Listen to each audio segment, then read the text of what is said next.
What is good, ladies and gentlemen, Warhammer fans worldwide? I hope you all had a fantastic Christmas, and obviously New Year's is coming up. So I decided to do something a bit different today. We are reacting to every single Warhammer 40k faction explained part 1. Now, this is a big video, so I'm hoping that you guys enjoy something a bit different in terms of how long these videos are. And for those who don't know, I'm a big Warhammer fan. I love Dark Angels. I know bits and bobs here and there, but there is still a lot of things that I don't know about, including different factions. So if you enjoy this reaction, drop a like. Be sure to let me know what you think down below. I would really appreciate it if you could also let me know in the comments, would you like to see more videos like this in the future? Be sure to hit the subscribe button for more Warhammer content and reactions. And I'm excited. There's a couple of things in here that I might know already, but majority of it, I have no idea what to expect. So here we go. I'm excited. 3, 2, 1. Dark Angels, play the video. As someone who doesn't necessarily serve the Omnissiah, but someone who can appreciate them, you will not be getting my legs today, as I will be replacing them with various things depending on which faction we are currently talking about, to add a little bit more context and possible comedy to whatever the hell I am currently doing. So, I mean, to be honest with you, straight away, Bricky, I think those legs suit you. I'm just saying. I'm pretty sure that's what you wear in your spare time, but I could be wrong. You never know. To add a little bit more context and possible comedy to whatever the hell I am currently doing. So, hello everybody, my name is Bricky, and this is going to be a long video and a large project that has been going on for quite some time. Give it to me. This is, I need 2 hands for this. This is every single Warhammer 40k race in kind of a nutshell, explained, a little bit of explanation, a little bit of lore, a little bit of talking about the tabletop, but mostly lore, what they're all about. And see, even with the tabletop, I don't know much about tabletop. I know a couple of people that do like it, that do play it and you know, get along with that kind of thing. But I've never really got into that, so that's going to be interesting to see. Also, a little bit of background for those of you who just have no clue what Warhammer 40,000 is. Now you see, Warhammer and Warhammer 40,000 is a universe people hear plenty of, but don't know a whole lot about. They see, oh, there's these dudes in big power armor with chainsaw swords, and they got these big old green orcs, and there's some bugs over there, and everyone calls these guys weebs, and then there's these spiky bitches over here, and I don't get it. I don't understand. Where do I start? Well, this video is particularly for you, or for those of you who have a little bit of knowledge, but you're kind of curious about each. No, I'm kidding. To be fair though, he is right. Warhammer is known, but a lot of people are like, what? And like, it's kind of weird, because it's like one of those franchises, one of those well-known franchises, and a lot of people just never really dive deeper into it. They kind of look at it and go, yeah, I know it, but I don't know anything. So, you know, if you don't know about Warhammer, watch this video and you'll get into it. To the different races and factions in Warhammer. So overall, the Warhammer universe is vast when it comes to lore and background, and each different faction is so different with the things that they believe in, and some are human, some are transhuman, like where they all have all these crazy ass electronics on them. You've got aliens, and you've got the chaos factions, and there's so much to entail that I decided to embark on this project to tell you what each and every single one of them is about, and what the Warhammer universe is about as well, to give at least a little bit of an intro to this extremely bloated but very, very enjoyable world that I and many others partake in. Yeah. So I will be explaining every single faction in the Warhammer. So yeah, just quickly, there is a lot to take in here. So if you are not ready, grab yourself a drink, get comfortable, and go on me, you know, go with me on this little journey here where we learn about all these different factions. It's going to be good. Warhammer 40k universe, at least all the factions you can play as, and some smaller factions here and there. I will not be discussing absolutely everything in it, because that is a little bit much, and I'm not going to go too mega deep into the lore. I'm going to give you a pretty solid overview of each of the different factions and have you learn a little bit about them, and we'll discuss a little bit of the tabletop as well, in case you were curious about that. But for this episode entirely, we are discussing the Imperium of Man, because that takes up a fat chunk of Warhammer lore. Oh, boo-hoo. What is Warhammer 40,000? Well, the 40,000 starts off is the year 40,000. The 41st millennium, that's where it takes place, is in the year 40,000, 41,000 AD. You're already more knowledgeable. Let me read you a quote, first of many quotes in this video. It is the 41st millennium. For more than 100 years, the Emperor has sat immobile on the golden throne of Earth. He is the master of mankind by the will of the gods, and master of 1,000,000 worlds by the might of his inexhaustible armies. He is a rotting carcass, writhing invisibly with power from the dark age of technology. He is the carrion lord of the Imperium, for whom 1,000 souls are sacrificed every day, so that he may never... Okay, right. So yeah, like I said, there's a lot in this video that I don't know. 1,000 souls? My brother, that's a lot. Does it have to be like a set? You know, as in like, oh, it has to be 1,000 humans or 1,000 orcs, or can it be like 500 orcs, 500 humans, or can it like split up into vast groups? I don't know. But 1,000 souls, that sounds like a lot. And to be honest, I'm glad I'm not in that situation. If I had to eat 1,000 souls or take in 1,000 souls, this little belly of mine would not be able to do it. Truly die. To be a man in such times is to be amongst untold billions. It is to live in the cruelest and most bloody regime imaginable. These are the tales of those times. Forget the power of technology and science, for so much has been forgotten, never to be relearned. Forget the promise of progress and understanding, for in the grim, dark future, there is only war. There is no peace amongst the stars, only an eternity of carnage and slaughter, and the laughter of thirsting gods. Everything blows. Yeah. And it blows fucking hard. Warhammer is probably the most dark and depressing universes ever in fiction, or at least like top 3. Everything is so absurdly horrible, destructive, or overpowered that it all kind of ends up canceling itself out. It's like Dota. War rages across the galaxy. Interstellar travel is only possible due to sacrificing 1,000 souls a day to a rotting carcass of a man who you believe to be your god. Okay, so that's very interesting. So that entire travel thing is only possible if the 1,000 souls a day are met. If it's not, or if, I'm assuming if this guy who's on the throne dies, that's it, right? That's the kind of thing I'm getting off from that. That was some incredible speech there, though, Brookie. Very impressive. Demonic gods and just demons tear open the fabric of reality on a whim.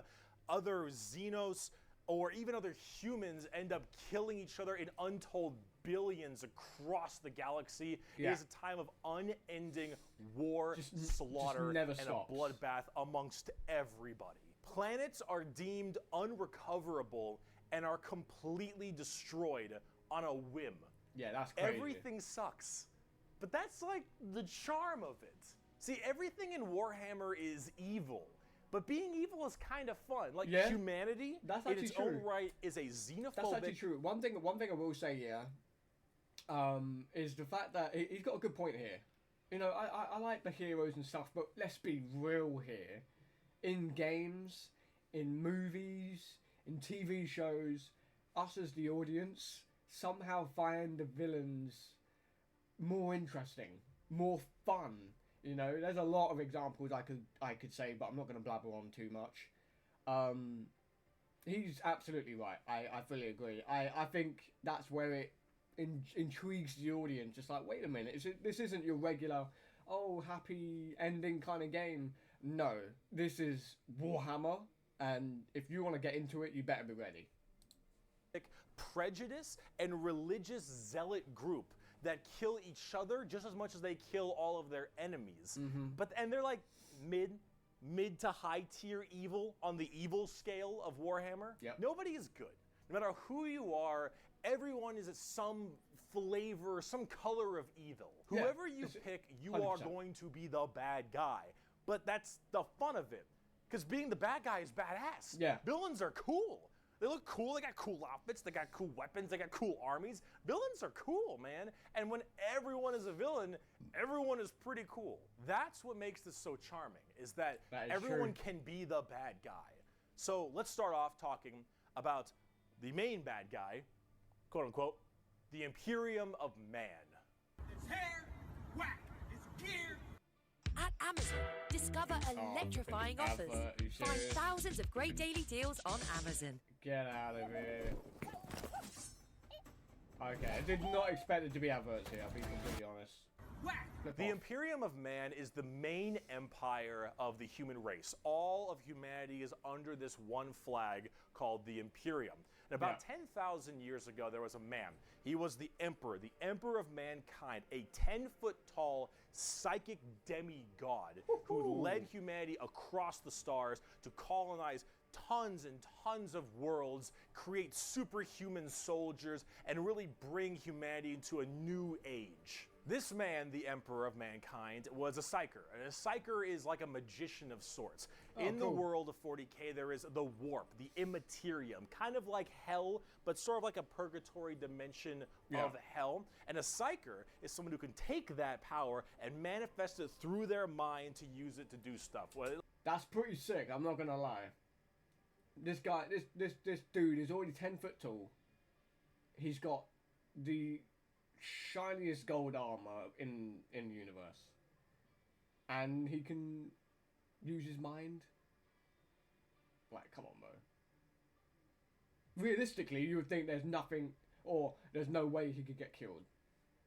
This is Warhammer we're talking about. You'll be surprised. Like witchcraft stuff, magician stuff, spells, and lots of other things, but we don't want to get too into that. The Emperor, big boy psyker. Top tier, A+, maybe even S. Now, the Emperor created a bunch of sons. Yes, created a bunch of sons known as the Primarchs. Yes. He created 18 Primarchs to have them lead all of the different legions of humanity to the different stars and plans to help colonize and bring it out. These Primarchs are basically like little versions of the Emperor. Not all of them are psychers, but a lot of them are very, very powerful, and they lead his special Space Marine legions. Then this big clusterfuck happened called the Horus Heresy, where the Emperor's favorite son, the Primarch, Horus, ended up joining Chaos and leading 9 of the 18, half of his Primarchs directly to Earth to fight down the Emperor himself. Now, if you're wondering what Chaos is, remember what I mentioned earlier, the warp, that immaterium, the hellish place? In there relies the 4 Chaos gods. Imagine like Satan and 3 other Satans. The warp being kind of evil, those Chaos gods, that's the reason.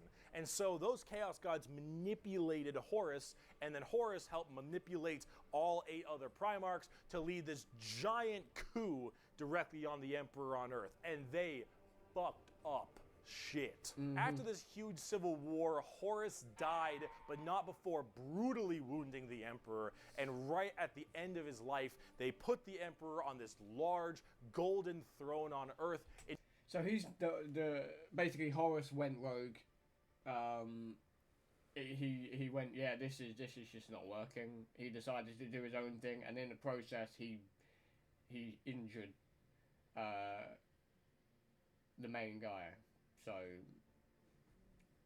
damn, that's a lot. In which he is now alive, just barely, but slowly rotting away, powering something called the Astronomicon, so long as he stays alive, and is fed 1,000 people a day. The Astronomicon is like the North Star. If you want to do interstellar travel in 40K, you need to pass through that demonic warp I mentioned earlier. But how do you know where you're going? Well, the Emperor is there putting a nice little navigator right there. He helps navigate you to know where you're going. If you want to go from Earth to some crazy solar system across the way, you need to go through that warp, and then you need to know where you're going, go through there, and pop your way out. It's like doing nether travel in Minecraft, so you can shorten the distance between going to areas. So long as the Emperor is alive and being fed 1,000 people a day to stay alive.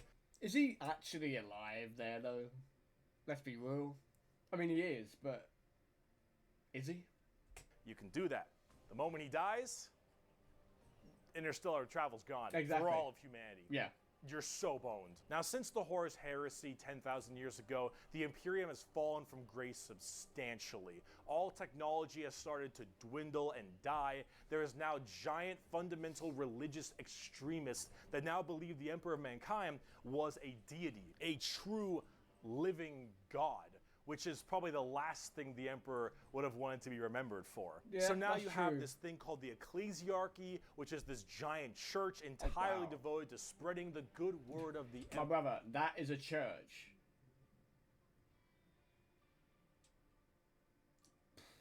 Okay. He is now the Holy Emperor God, the God Emperor of mankind, and all of the Imperium has taken up worshiping him to the fullest extent and killing anything that isn't humanity in his name. The Okay. Imperium has this futuristic gothic tone to it and a hefty religious zealotry to them.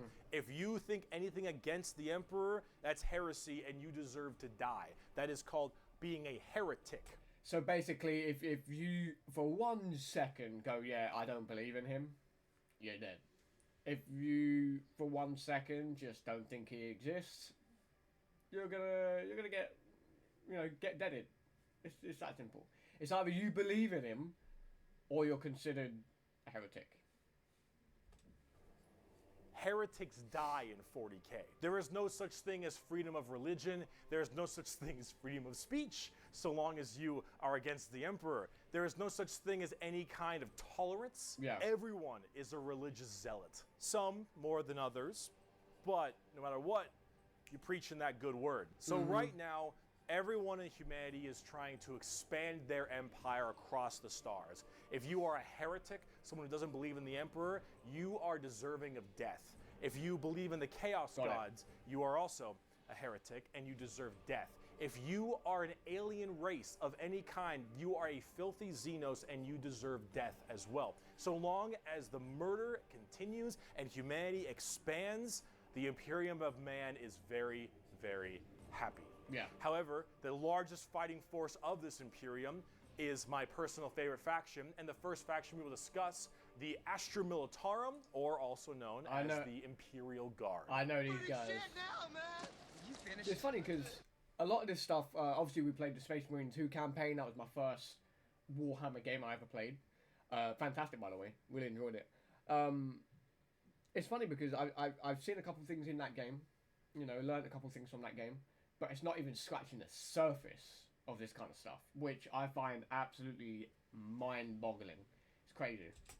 Man, game over, man. The Imperial Guard is the main fighting force over, man. of the Imperium, and in a world of horrifying creatures, galactic monstrosities, the literal demons themselves breaking through the fabric of time to kill you, the Imperial Guard are untold billions of regular men and women wearing modern day like flak armor with a laser rifle. This is the humble las gun, the main weapon of the Imperial Guard. It fires superheated plasma lasers at an extremely fast fire rate. It is reliable, never jams. It can blow off limbs, giant holes in concrete. It is Let me guess. I'm gonna assume, considering what I know what else is out there in terms of like weaponry in the Warhammer universe, a simple gun like this is not going to do a whole lot. But I could be wrong. overall an extremely devastating weapon in modern day. It is one of the weakest in the 40K universe. Yeah, a laser rifle that never jams, it could blow off limbs, one of the weakest weapons. That's the world we're in right now. Yeah. But who I cares? knew it. Because the Imperial Guard has, in each battle, 500,000 of these men and women. 30,000 large armored tanks, 10,000. So basically, long story short, they have incredible guns, if it was today, but they're not good when, during that time period. And what I'm getting at here, these are like, I would say strength in numbers, but that doesn't even begin to describe these Astra Militarian people, so the Imperial Guard. So it looks like they have just numbers on their side, just numbers upon numbers of soldiers and vehicles and stuff like that, to try and turn the tide to the battle, etc. So artillery batteries. The Imperial Guard wins through sheer numbers and firepower. They kind of have this World War I, World War II style aesthetic with legions of guardsmen as well as high company commanders and generals on the field along with them, and multiple kinds of troops. A normal Imperial Guard battle starts off with artillery, long lines of artillery, cracking the crust of the planet underneath the enemy's feet. And as this barrage continues, hundreds of thousands of guardsmen, a sea of guardsmen surges forward, firing and charging at everything possible while the planet rumbles as tanks roll up behind them. To be fair, I can imagine that. Like, you're you're on the opposite end of these Imperial Guards. You feel the floor shaking, you can hear massive noises. You turn around, you just see a sea of Imperial Guard soldiers coming towards you with their vehicles behind them. You got these in the air, mate. It would still be a scary or nerve-wracking view. You know, just seeing the amount of numbers they have and hearing the amount of numbers they have. Bro, they've got numbers. You know what I'm saying? So it's not always about, you know, being a one-man army. Like, if you can do it by yourself, fantastic. But if you have numbers, it can also be a completely different ball game. So, fair play to the Imperial Guard, you know. And I kind of like that there's a very simple, big, relatable faction in the Warhammer universe for, like, just us. Because obviously we have the army in our time. And you know, clearly not like this, but you know, they're related in some sort of way. You know, they've got soldiers, they've got vehicles, you've got people in charge. You know, and it's cool to have that in a very, very different game franchise like this. And you know, it's just nice to have something simple in there that us as humans can respect, you know, so I like it. Gunships block out the sun and tanks block out the dirt with the steps and hoof prints of millions of guards. Flip off, man. I don't care about adverts. Get out of here.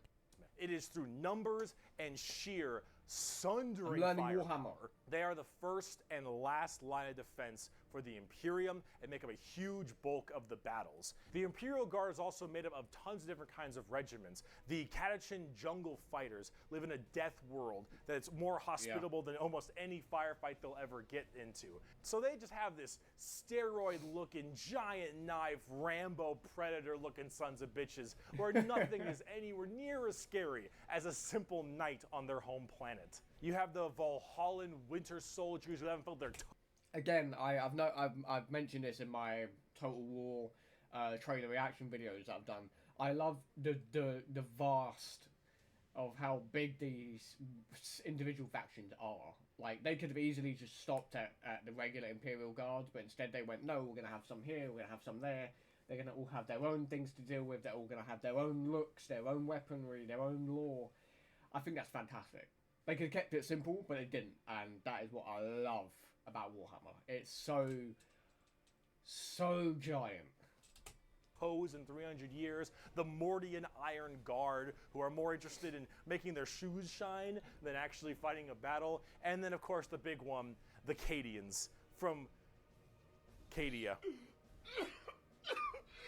The biggest export of guardsmen in the entirety of the Imperium. You will fire your first gun at 5. You will disassemble and reassemble it at 10. You will have pounding artillery drills day in and day out at 15. And you'll fight your first Swarm Lord at 16. And if you mention Cadia, you will burst into an unrelenting amount of tears and sadness like I do daily. To quote, I have at my command an entire battle group of the Imperial Guard. 50 regiments, including specialized drop troops, stealthers, mechanized formations, armored companies, combat engineers, and mobile artillery. Over 500,000 fighting men and 30,000 tanks and artillery pieces are mine to command. Emperor, show mercy to the fool that stands against me, for I shall not. The Imperial Guard are my personal favorite faction in 40k. They're the army I collect the most, the ones I enjoy playing the most, and the one I enjoy in the lore sense a lot. There's some I could see why they're super basic, but they're just so good in their own way. You know, they have that twang flair. They look super simple, and you're like, oh, it's just a regular army, blah blah blah. Learn them, and then maybe reconsider. Something about just a regular man with a laser rifle being told to charge the horrors of this universe and willingly doing so for his god emperor. It's just poetic. They actually represent the main Imperial Guard tactics pretty well. Large amounts of artillery that doesn't require a line of sight, lots of tanks, tons of infantry, drop troops, and gunships. Yeah. Overall, they're pretty similar to how they sound, though a little bit expensive to collect, unfortunately. And they don't hit a lot. They have a bit of a bad aim, but you don't really care because you're just drowning them in shots. So basically, stormtroopers from Star Wars, just a lot more of them. However, if you want more accurate fire and specialization, we can move on to talk about Space Marines. Oh, here we go. The Angels of Death are up next. Space Marines are genetically engineered super soldiers and superhumans. They're given extra organs, their skin tissue is toughened, their bones are stronger, they're taller than the average person. If I'm not mistaken as well, that it is possible for these guys to get badly injured. And if my Warhammer knowledge is correct, if you get badly wounded, I'm talking like next level, you can then get put into a dreadnought. So, is that good or a bad thing? Would you rather like just die then and there, or get put in a dreadnought? I think it's like with dreadnought, it's literally just, is it like just torso and the head, arms included, no legs? I don't know. Well, I have no idea. But yeah, I love Space Marines. I'm excited. Here we go. They're pretty massive people, and these are the specialized super soldiers that carry out a lot of the more specific tasks for the Imperium. And there's tons of legions of them. In fact, there's one per Primarch. Each Primarch, the Emperor's son, as I mentioned before, oversees their legion of Space Marines. The genetic upgrade they get is based on the genes of said Primarch. It's something called a gene seed. That's what brings them up to this like superhuman level. As stated, each Primarch has their own legion. Robot Girly Man has the Ultramarines, Jagatai Khan has the White Scars, Rogel Dorn has the Imperial Fists, Corvus Corax has the Raven Guard, and there's a whole bunch of other side sections that are also extremely interesting and have a little bit. One thing I want to say about Space Marines, if you want to learn them, there's a lot to take in. I'm just saying. I've chosen Dark Angels because they fit me as a person. I'm very much like them. I keep secrets. By any means, I don't like people that turn their backs on other people. I find it very very heresy. But yeah, I like Dark Angels, and my favorite color is green. I was born in August, so I'm a Leo, and obviously Lionel Johnson and Dark Angels have lions. It's a whole thing. That's why I chose Dark Angels. But yeah, if you ever get into Warhammer and you enjoy Space Marines, good luck with choosing one. There's a lot of good choices. A bit more of a twist on the average space. Oh, the only bad choice for Space Marine is the Imperial Fists. They absolutely suck. But hey ho. We move on, and we have to deal with them in the universe. Marines, which we will discuss in a bit. Humorously enough, I don't have a whole lot to say about Space Marines. They're superhumanly fast. In fact, it's been said that nothing that large should move that quick. These men in power armor moving at blazing fast speeds. Their reflexes are faster. Their skin is tougher. Should not be They are possible. overall just extremely powerful soldiers. In fact, where they differ comes down to which Space Marine Legion we're talking about. For instance, the Ultramarines done by Robot Gilliman are the main blue boys. Strong in almost every way, the jack of all trades kind of group that are a little bit too strong, and that's a lore problem, but the White Scars by Jagatai Khan are all about speed freaks, go fast. We're talking attack bikes, we're talking land speeders, you want to go in quick. One thing I will say about all these pictures you put on screen, and some I've seen off camera, some of the art there is based on these factions is incredible. I love it. want to hit them hard. You want them to be swarming around like buzzflies. Buzzsaws. With the speed of buzzsaws. Fuck you, Pale King. Salamanders love fire. Fire in the forge, fire in battle. Flamers, melta-guns, multi-meltas. Just so long as something can be burning, that's big. And they're also actually some of the nicest of the Space Marines. A lot of Space Marines have this kind of like holier-than-thou thing because of their genetic strength. Yeah. However, the Salamanders tend to put human lives above the lives of themselves, which is actually rather rare. They're also all black, but not like just regular black, like 2 a.m. line at a White Castle. Black. Like they have a charcoal, dark, ashy exterior and blazing red eyes. Apparently something about living on their home planet of Nocturne, which I don't know if that makes much sense, but who cares? This is like fantasy land anyway. Overall, Salamanders are actually one of my personal favorite legions because they're just really cool. They're fun to play as because of all their flamer weapons, and they have a nice, like, more heart. I'll be honest, Salamanders were another choice, but I learned more about the Dark Angels, and I chose them. But still, Salamanders, really cool. Really, really awesome. Heartwarming lore, as opposed to being super evil like everyone else is. Oh my god, we're not even a quarter of the way through the Space Marine Legions. Imperial Fists believe in the power of the siege and defensive positions. Raven Guards, master of stealth and sabotage while having bird helmets. Iron Hands, masters of machines and vehicles while being really goddamn good at being sold on eBay after one nerf. Space Wolves, Vikings and wolves and tons of wolves and axes, battle axes, fur everywhere. Space Wolves, angry, big teeth, Blood Angels, the genetic defect to make them want to drink blood and go crazy, called the Red Thirst. They have Cupid wings and stuff, which is a little bit strange, and they are all super gay for Sanguinius. Dark Angels are old school knights and inner circle theme and... Amazon, home to this is unmissable heresy offers. right here. Find thousands of great daily deals on Amazon. Are you a heretic? Me? No, never. Once in a blue moon, I know. Death Watch, fancy anti-Xenos group Watch your that mouth nobody around Dark plays Angels. because Death Watch, and they look cool though, but no one plays them. I don't know about Death Watch. They're there though. Black Templars, for the people who, if you haven't prayed at least 3 times a day, you're gonna start praying out that airlock, and I'm sure there's some other chapters I may have missed as well, like Crimson Fists and stuff, but those are the main ones right here. Here, quote, from the Emperor himself. They shall be my finest warriors, these men who give of themselves to me. Like clay I shall mold them, and in the furnace of war I shall forge them. They shall be of iron will and steely sinew. In great armor I shall clad them, and with the mightiest weapons shall they be armed. They will be untouched by plague or disease, no sickness shall blight them. They shall have such tactics, strategies, and machines that no foe will best them in battle. They are my bulwark against the terror. They are my defenders of humanity. They are my Space Marines, and they shall know no fear. And on the that's pretty sick. I must admit, I like these. I like the quotes in that he's including. I think it definitely adds to it as well. More information is always good. But yeah, that's awesome. I really like that. And the thing is, a lot of people sit here and go, oh, Warhammer's so big to get into, I'm not sure where to start.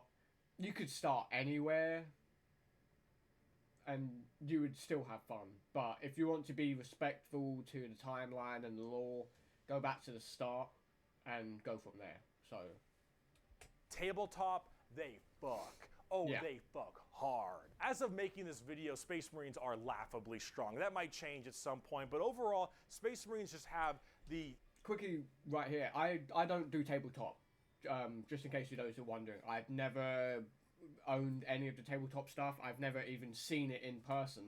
I would love to go to Warhammer World. It's not far from me, where I am.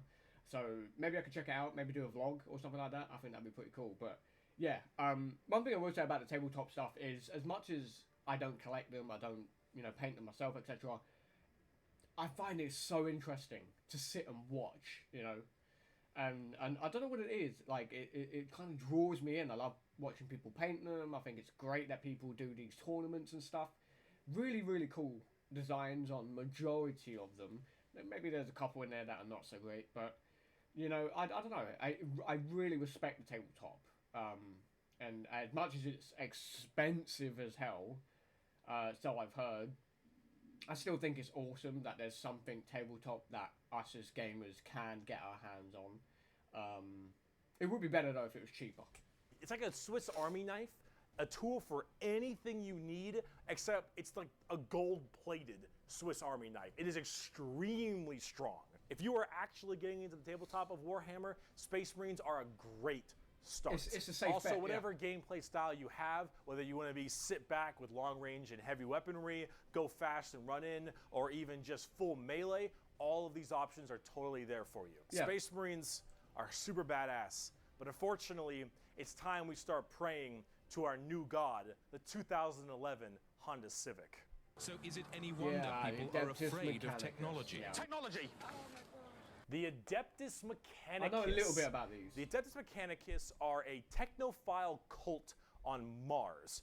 Now, these people are a little bit weird because they don't actually really believe in the Emperor of Mankind. And you might think, oh, whoa, That's Berkey, not allowed. that sounds like some heresy. Yeah. A little bit. They believe in the Emperor, they believe in his power, but they don't pray to him. They pray to something. Okay, so they know that he exists, they acknowledge that he exists, but they're not believers. They kind of have their own thing. They're like, oh, we know he's there. Yes, that might be heresy, but we believe in our own, you know? So, it's called the Omnissiah. And the Omnissiah yeah. is this kind of machine god that they believe permeates in all machines. Yeah. And if you think, well, wait a minute, they believe in a different god as well? That sounds like super heresy. Well, yes-ish, but they also make all your guns. And they make all your tanks. And they make... Okay, yeah, so... okay, so basically, without these guys, you're screwed, basically. That's probably the easiest way of saying it. You're screwed. No matter, like, where you are, who you are, what you do, they provide a lot of stuff for you, your army, etc. So, you kind of need them, maybe, I don't know. Yeah, okay, fair enough. You know what, I would sit there and go, fair play, you can believe and worship whoever you want, just give me my stuff, and we'll call it quits. Everything that you have, so you can't really tell them to fuck off? Yeah. Because you're not gonna win nothing if you don't got stuff to shoot people with. See, their Omnissiah at least makes sense from their standpoint. They believe it to be a deity that permeates through all machines. Okay. Your Honda Civic, your standard bolt gun, your Dune Strider Walker, your giant mechs, your huge ships. Everything. The Omnissiah is present through all. And the only reason your stuff works is because the machine's spirit in it says it works. If you want your gun to work, your tank to run, you must pray to it. Interesting. And I mean, full stop. You need to start chanting in high Gothic. You need to burn incense. You need to... That is a long shopping list, my brother. I don't know what you're buying or, you know, what shop you're going to, whether it's Asda, I don't know what you have on Mars or whatever way you are, but that is a long shopping list. And, yeah, that is interesting, though. So, yeah, I can see what you're saying. If you want your stuff to work, pray your ass off to it. To sit on your knees and pray to that car, you need to rub oil on your robes, and you need to go, ahomina, homina, homina, homina, homina, homina. Full stop. Yeah. If you want your damn thing to work, if you want your gun to fire, you need to do that. They are very bizarre, and they actually have a bit of a point, because it's obviously working. And well, I mean, if you look at them... That's true. I don't know how that works.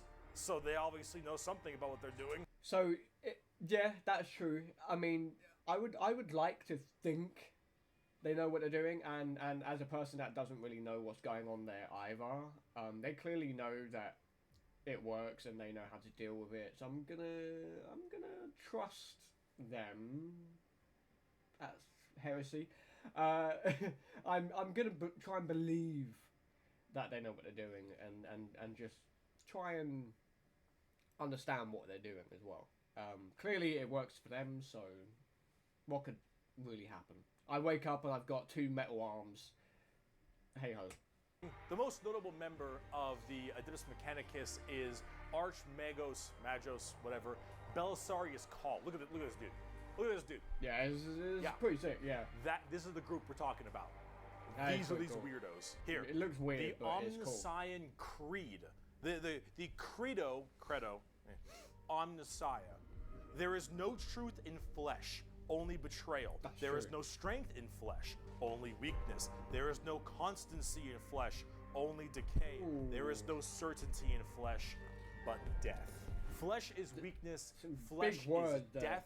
The Omnissiah is the god of the machines, and if you wish to be whole, if you wish to be holy, if you wish to give unto him, you must saw down your limbs and remove your organs and replace them with mechanical parts, because that is what he wants, and that is how you will become enlightened. Yeah. Hard technophiles mixed with religious extremism.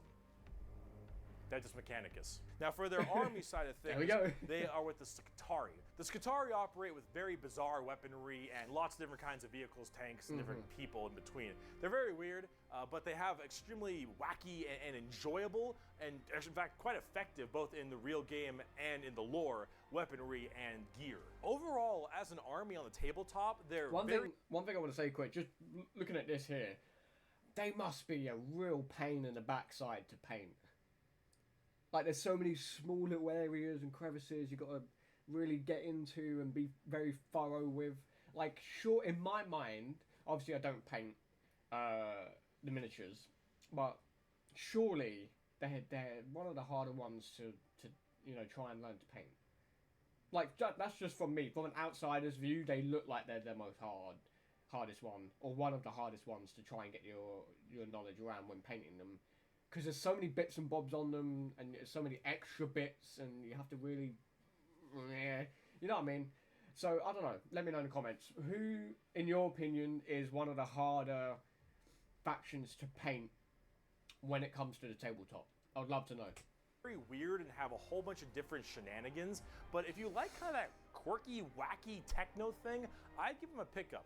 Hell, they're so paranoid. I gotta keep going. They're so paranoid and crazy. These Dune Striders you see right here, one guy was able to make them work. One guy, and he died. And they're so scared they'll never work again that they keep them on and they never turn them off, and they run around in a circle the whole time. Wow. Until they need them, and then they corral it and they go into battle. Yep. The Adeptus Mechanicus. Now, if you want to talk about faith, paranoid right there.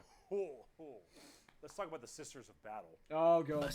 Oh god. Everybody calm down. Everybody calm down. Relax. Relax. I've heard a lot about these. Not lore-wise, but a lot of people have their opinions on this. We're just gonna play it. For an eagle in Lego City. The Sisters of Battle of the Adeptus Sororitas, if that's how I pronounce it correctly, is an all-female group of battle sisters going through the ecclesiarchy section of the Imperium. Okay. The ecclesiarchy is, of course, the church. It's the church. This is, imagine a private army of the church, which is scary. And it is. The sisters are an extremely zealous force, and they take this to a full extreme. They believe in 3 main things: faith, martyrdom, and fire.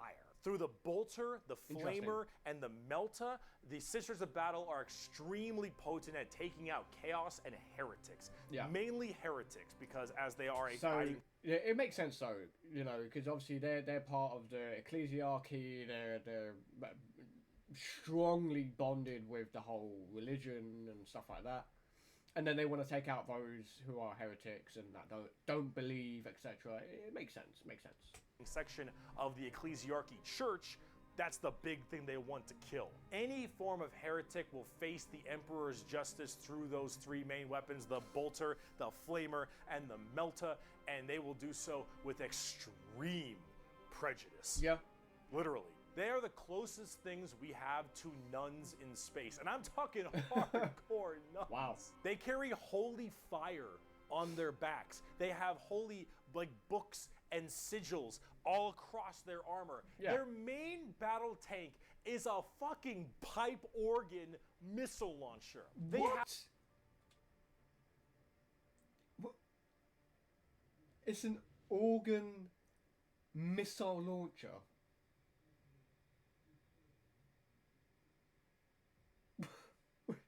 You know what? have Fair. small babies that they have like These things are removed their weird, by the brain way. capacity to make them little servant cherubs to fly around and give them ammunition and shit. They drop churches from low orbit as mini drop pods onto battles. They drop Wow. churches into battles and they blare war hymns and holy music from their frigates in low atmosphere and shower holy water across the battlefield. These are the people you are dealing with, and they're fucking awesome. They can literally Pretty stave cool. off demons on the tabletop because their faith is that strong. Remember the warp, the demons from the warp? Yeah. Well, the warp also manifests in your mind. All of your emotions, negative and positive, go through the warp. It's the immaterium, the place of all Right, things. okay. So if you are that mentally fortified, that mentally strong, you can stave off horrifying demons. And all these girls, oh, not a crack. Not a crack in that mental armor. Now, as much as a meme as they are, and as much as their models look a lot like Ongo Gabloglian, yeah, which I can't unsee anymore, I gotta say, Yeah. I love their design. I think they're extremely wow. cool. They're another army that I'm currently collecting. They just released a whole new line. That's interesting choices of color as well. The black and the red and the white, very very nice. And this is a faction that I've not heard anything about. I knew of them because people meme about them all the time with Henry Cavill and the whole TV show kind of thing. But yeah, they're interesting. Line of figures very recently, and they look wonderful. Everything from Celestine, the living, literally undying saint, from the triumph of Saint Catherine, which is literally a funeral procession as That's a model. That's a model? Wow.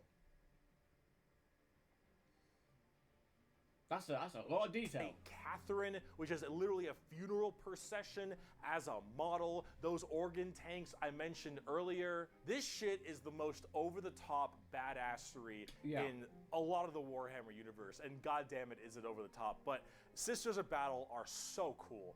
While I'm a guardsman at heart, oh, this is such a cool faction. By Bolter Shell, Flamer Burst, and Melta Blast, the mutant, the heretic, and the traitor alike are cleansed of their sin of existence. So it has been for 5 millennia, so shall it be until the end of time.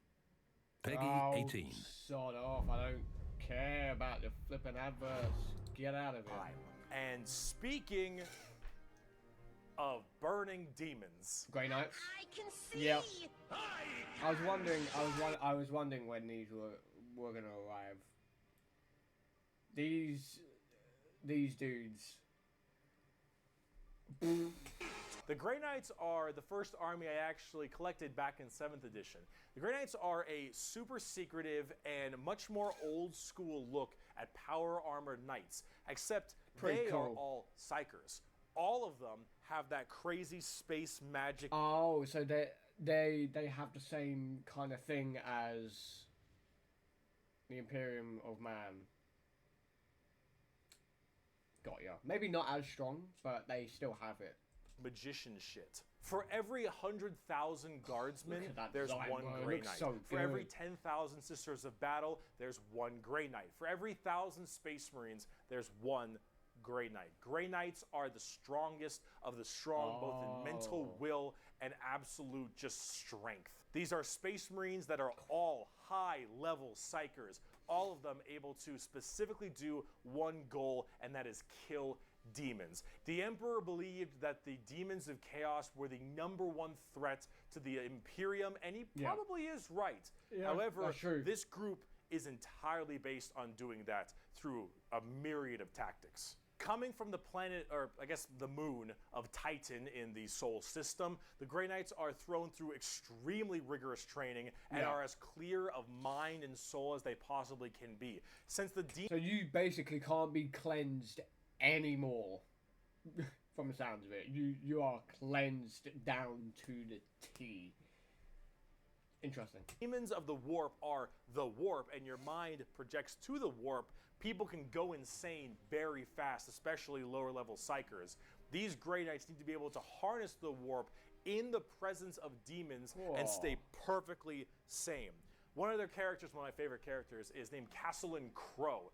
He has a demon blade, the black blade of Mahamahama, and he has to have it on him because it tempts everyone nearby, constantly beckoning them. Use my power, use my strength, suck my penis, whatever the possibility. And so he has to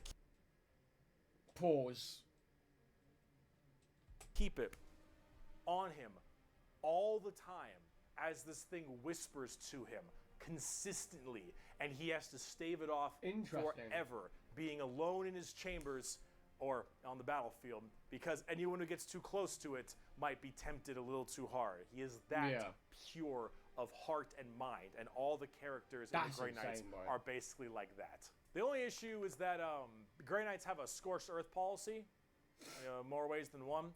If they're fighting demons, demons corrupt and make people crazy. So if I'm a guardsman and I'm fighting demons and the Grey Knights arrive and they kill all the demons, I'm a risk. So they okay. So guess who's not making it out of there? On the tabletop. So if you're around demons but you're not a demon, you're still considered a demon and you're gonna die. Good luck with that. They're very strike fast, strike hard kind of people. They teleport all around the place. They are fast strike groups, small amounts of models because they're so dang strong. You only have so many characters, but with it, you get in there, you're very tough, very tanky, you hit really hard, and you try to bounce around the battlefield quickly, but you don't have numbers, and so every dead Grey Knight hits really damn hard. Yeah. They're fun, though, if you like that kind of fast striking kind of army. Oh, and also, Caldor Drago is a thing. We're not even going to get into Caldor Drago. All right, that is, oh my goodness gracious. I am the hammer. I am the mail about his fist. I am the spear in his hand. Though we are lost, I am the shield on his arm.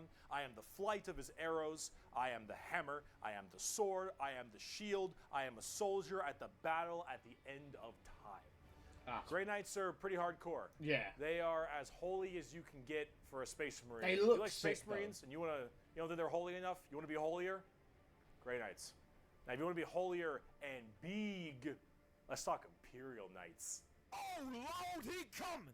Do you like gigantic walkers the size of homes or medium-sized buildings? Do you want to kill heretics, but you want to kill like 40 of them per turn? Do you want a gigantic old-school knight noble house style of walkers with... My brother, Brookie, if I may, if I went outside, I was in the Warhammer universe, right, doing my thing. I go outside, I see this thing. I need at least another 3 or 4 changes of underwear. Giant chainsaw arms, then you got Imperial Knights.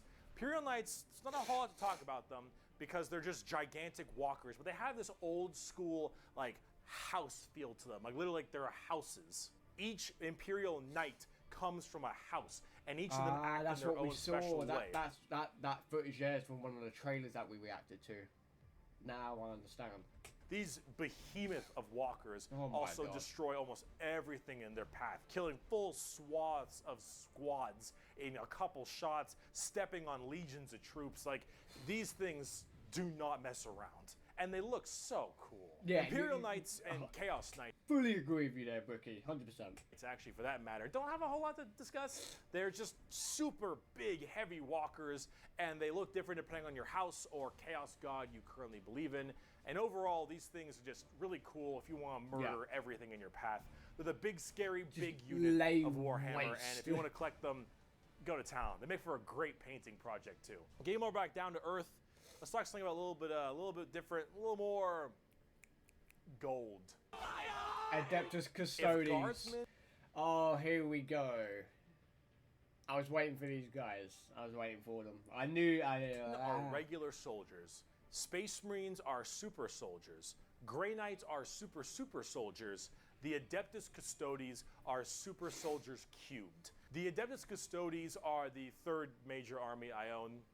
I know, 3 armies. I know, I got carried away, okay? But that's all. I only have 3, okay? They are our final brand of Space Marines, but these ones are super special, okay? If a Guardsman is 6 foot, a Space Marine is 7 feet, a Custodian is 8 feet. These are the giant defenders of 8 feet? What? Holy Terra, which is also Earth. Earth is Terra. Earth, Terra. Themselves. These are the people that literally guard the Emperor's throne room. Hence, Custodes. These boys protect the Emperor's throne room at all times and are literally handcrafted people. They're not humans brought up by a gene seer or something. These are all handcrafted super soldiers. I think from a tube. These behemoth of men are like 8 feet, 8.5 feet tall, and functionally immortal. They stand still, spear in hand, for hundreds of years without the need to sleep and barely even the need to eat, watching over the throne room and every other area of Holy Dude, if I tell you what, what? And I tell you what, I knew Adeptus Custodes existed, but you don't even have to eat. You don't even have to sleep. You can just stand there, staring at the camera. I'm not gonna do that. But dude, wow. And not to mention, they look badass. Terra for their entire purpose in life. And oh my lord, are they terrifying. These Custodians put Space Marines to shame. If you liked your super soldiers, these are your super mega soldiers. One of these men can take on probably 3 Space Marines and most likely win. There are many different groups of Custodians as well, like the Solar Watch, or there's also one of my personal favorite, the Aquilan Shield. The Aquilan Shield go out to seemingly unimportant individuals and protect them because they believe that they are going to be doing something very important in their lives. For instance, let's say a regular guardsman gets the protection of this giant 8.5 foot tall golden god because that guardsman will end up becoming a general one day or something of that nature. The Custodians work in mysterious ways and are almost always outnumbered but never outmatched. These people are pretty horrifying, both on the tabletop as well as in the lore. I can imagine, There are very few of them, however, and there's actually an extremely small amount of them. But that's kind of the point. There's only so many of these people that can have war gear this strong, weapons this powerful, and training this good. Yeah, if there was like a bigger amount of them, brother, on the tabletop or in lore or whatever, it's a long day for you. You know what I mean? It's a long day. And the Custodians have all 3 of it. For 100 years, I stood my watch amidst the somber shadows of the Sanctum Imperialis. I was still as a statue, but always ready, always attuned to dangers unseen. Days, months, years passed by in a frenzied blur beyond those walls, yet within, little moved and nothing changed. That's crazy. For 100 years, I did not but wait. Yet had any threat appeared, I would have struck it down in a heartbeat. For 100 years, I stood my watch, and as it ends, I can tell you this: patience is a weapon. The Custodians are the top dogs of the Imperium, and they hurt just that same way. Though I do want to discuss a little bit about the Sisters of Silence before we get out of here, because the Sisters of Silence I also have a few of, and they're really fun, but they don't get enough attention. These kind of bald plume ladies are a whole group of pariahs are also known as blanks. We'll be referring to them as blanks from now on. So as every mind is somewhat connected to the warp, these blanks are a genetic mutation that has it suppressed heavily. Because of that mind suppression, normal people feel this weird, like, uncomfortable nature when around them. When a Sister of Silence walks past them, you feel ill. You feel just uncomfortable and strange. So most of them don't actually live past childhood, because once they are birthed, they're, well, you know, killed or something at a very young age, because they just emit a horrifying aura. These ladies, however, are guardians of the throne as well for more psychic threats. See, none of the custodians are psychers, so they have a difficult time dealing with major demons and other kinds of psychic phenomena. These sisters are extremely specialized in it, all of them taking a... Okay, so you're covering both fields. I like that, because you've got the custodians that can't deal with it, and then you've got these that can. I like it. Of silence, as they don't speak, hence the term Sisters of Silence, but they communicate through hand gestures and things of that nature. But if there's a demon issue, if there's any kind of warp-based problem, the sisters are extremely adept at dealing with them, thanks to their blank gene. Oh, flip off it. I tell you what. This is heresy right here. Get out of here. They normally work a lot of time with the custodians because they have to deal with both kinds of threats, but they're not represented that way on the tabletop. In fact, they only have like one real model for them, which is very unfortunate. I hope they'll get something new soon, because I think they should really be working together as it is that way in the lore, but hopefully we'll get there soon. But if we're talking about blanks, let's talk assassins. My precious power ring. What the hell are these? It's been a long video. We're about to round it out. We got this and one more human thing, and then we're done. The assassins, though, the Officio Assassinorum, oh boy, these people are deadly. Yeah, they're called assassins. They should be, but these people will mess you up. So these are from the Officio Assassinorum, a very special organization, and they are handpicked by the Grand Master of the Officio Assassinorum from the what was it called? Schola Progenium. It's basically an orphan school. Your parents got murdered by demons or something. You get sent to this and you get trained to be whatever. Tempestus Drop Troop, an Inquisitor, maybe even. Maybe you get a blank gene and you get thrown into the Sisters of Silence, or sometimes you just disappear. When you are taken, however, you go to one of 4 temples, because the Assassinorum works in a temple style of thing. This sounds pretty badass, I must admit. These temples are the Vindicare, Caluxus, Calidus, and Eversor temples. Let's start with the Vindicare. I'm far away. I've been sitting here for 3 weeks. Poof! The Vindicare temple is the main sniper-based temple. Gigantic sniper rifles for all these assassins. That's crazy. Their whole point is to be able to be in a spot and sit there, eye and scope, for weeks, waiting for their perfect target, taking people out from literal miles away after extremely long time periods. The Vindicare temple is about precise, perfect aim. There have been reports of Vindicares being able to single out particular body parts from over 2-3 miles away. Temples in the head, the jugular, for instance, and been sitting there after weeks. And when they're ready, take that shot. Time is done, packs them up. The Calidus temple, however, is a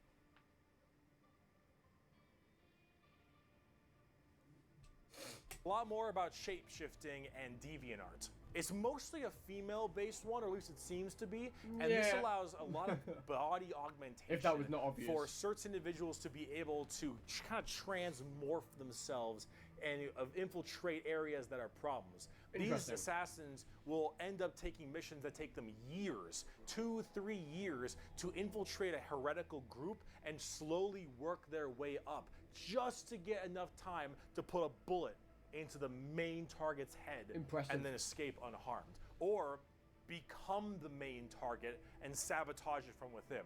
These are all completely about deception, mind tricks, polymorphing, and everything in between, and lots of drawings.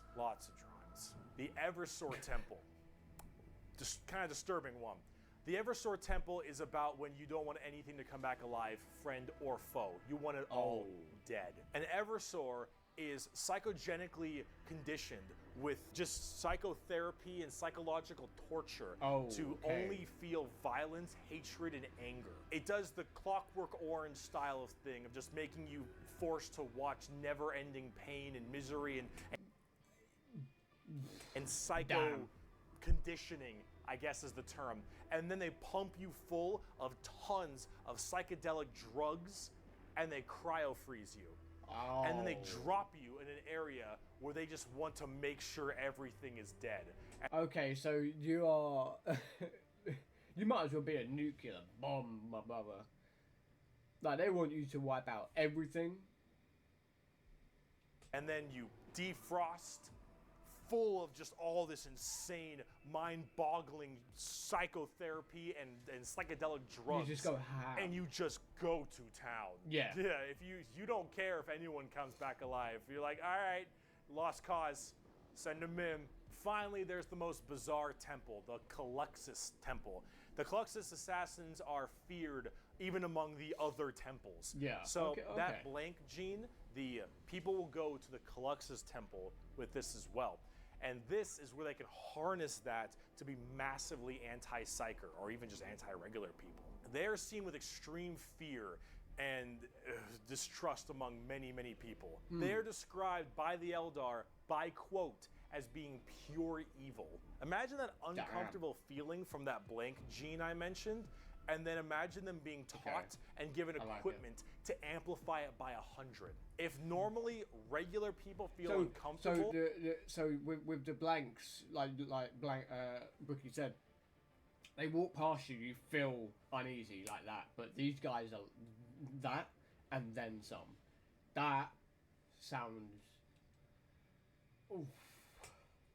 Now they are basically akin to being a siren wailing directly in your ear. And if you're a psyker, oh no. The sheer presence of a Caluxus assassin is enough for you to tear your skin off. You will rather gouge your eyes out and rip your nails off than even being near this person. The Caluxus assassin is when you want psychers to literally lose their minds, and they will go on their knees and ask you to gun them down because it is a suitable choice over being anywhere near you. The motto of that temple is, that which is unknown and unseen commands the greatest fear. Now for the tabletop, assassins aren't that special. You can call them in no matter what Imperium faction you are, and they do a lot of work for themselves, but at the same time, they're very specialized and require a lot of finesse. And they work the way you generally want them to, though. You want to cause some distortion and weird stuff, you take a Calidus. You want to just murder swaths of infantry and then blow up Eversor. I like it, though, because each of the temples specialize in their own way. And they take down certain targets, they go up and do certain things that are different from the others. Very, very cool. You want to kill that one guy, Vindicator, and if you have a lot of psychers, Caluxus. It's a nice little, like, jack of all trades if you have a specific thing you want to kill. And you get to choose which is really fun. But now, let's talk about the last human faction. We can round this video out before we do part 2. The Inquisition. Let me know in the comments, would you like me to react to part 2? That'd be great. We have a lot to talk about with them. Well, on the subject of heresy. Inquisition. Oh boy. Where do I even begin with the Inquisition? Take every secret police you can think of. The KGB, the Gestapo, the CIA, FBI, any of these kinds of people. And then mark it up by about 10 and give them the most power in the entire Imperium. Damn. No, you know what? How about this? This right here, it's not just a quote. This is the Imperial motto. The motto of the Inquisition. I apologize for my bad pronunciation. Innocentia nihil probat. Innocence proves nothing. The most powerful organization in the Imperium, the secret police, their #1 motto is innocence proves nothing.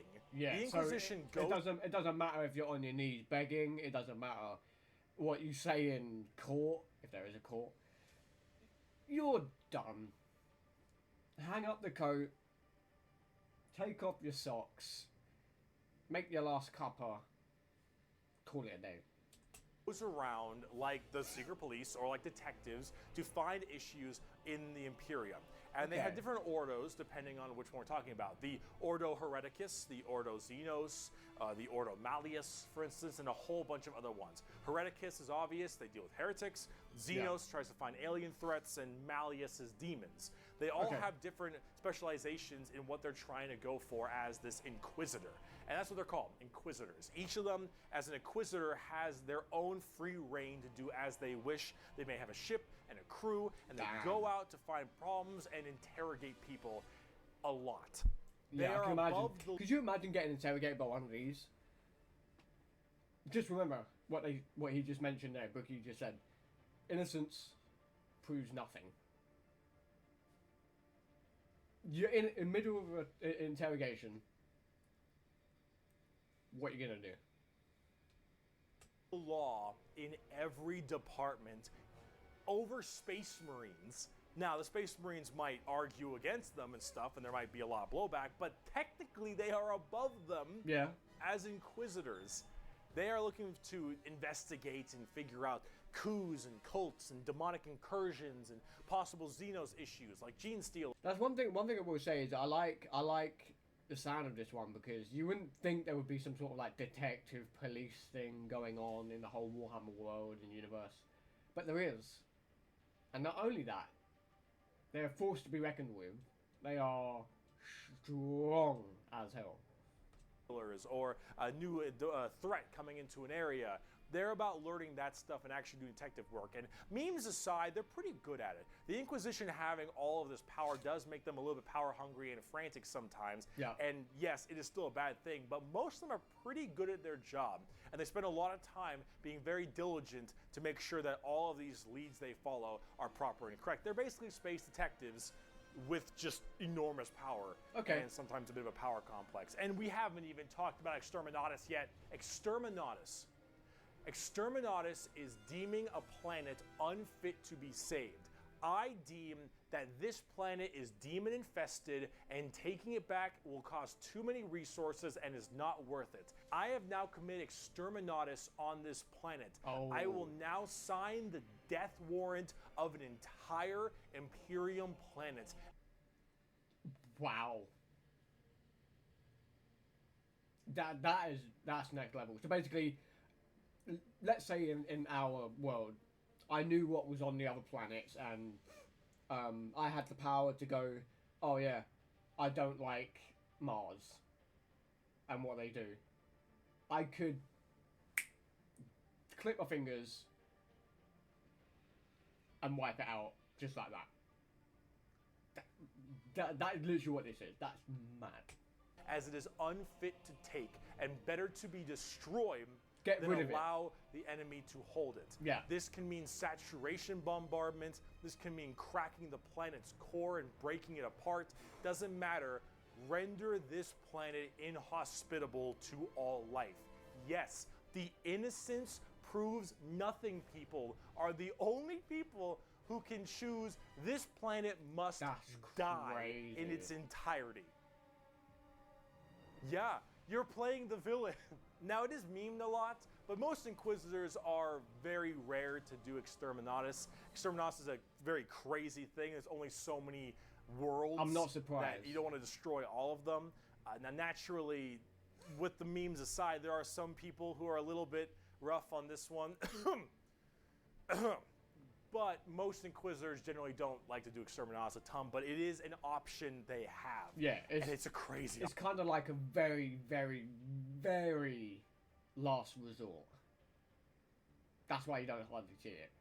Which I can understand. Option when you think about it. Secret Police Inquisition are unfortunately not represented on the tabletop very much. You generally kind of put one in your army if you feel like it. You have a couple special options there and some side content, but they're not really fleshed out very well, and personally they need a lot more stuff put in there, and they really need a lot more effort put into them, and they're not quite where I want them to be. Overall, the Inquisition makes for a lot of the best storytelling as well, because it's a little bit hard to talk about a big story of a whole bunch of Space Marines killing something.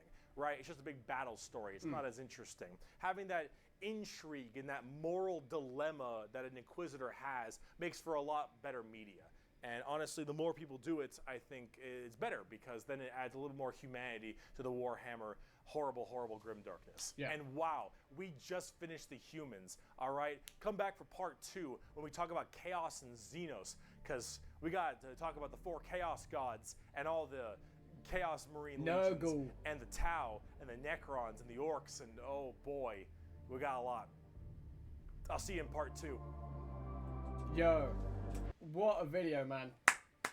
Fantastically well laid out. I can't imagine how much work got put into this to try and actually make this happen. And this is part 1. So if you guys want me to react to part 2 of all of the single Warhammer 40k factions explained, let me know in the comment section. Drop a like on this one if you did enjoy it. I apologise about the adverts. I completely forgot that I have them. So I'll sort that out for next time. Yeah, feel free to go check out this video for yourself, learn it, enjoy it, and very, very awesome stuff. I love the way that Brookie broke down a lot of the different factions that many people just don't know about and just forgot about in general. Flip off. I'm very, very impressed with how well this video actually turned out to be. And I learned a lot, man. There was a lot of things there that I had no clue about. Adeptus Custodes, you got the Grey Knights, you got the Assassins, well, you got the Secret Police with Exterminatus and stuff like that. Dude, that's a lot to take in. So, thank you so much for watching this video. Let me know in the comments if you want to see more, and if you want to see me react to part 2. Be sure to hit the subscribe button if you're new. We are on the road to 3K. Turn the notification bell on as well so you never miss any other videos and uploads that I do.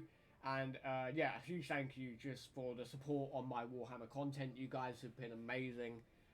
You know, just supporting me and just enjoying the Warhammer videos that I upload. So have a great rest of your day, gamers. Be sure to also check out any other videos on the channel. And most importantly, above all, stay safe, stay hydrated, and I'll catch you guys in the next one. Peace.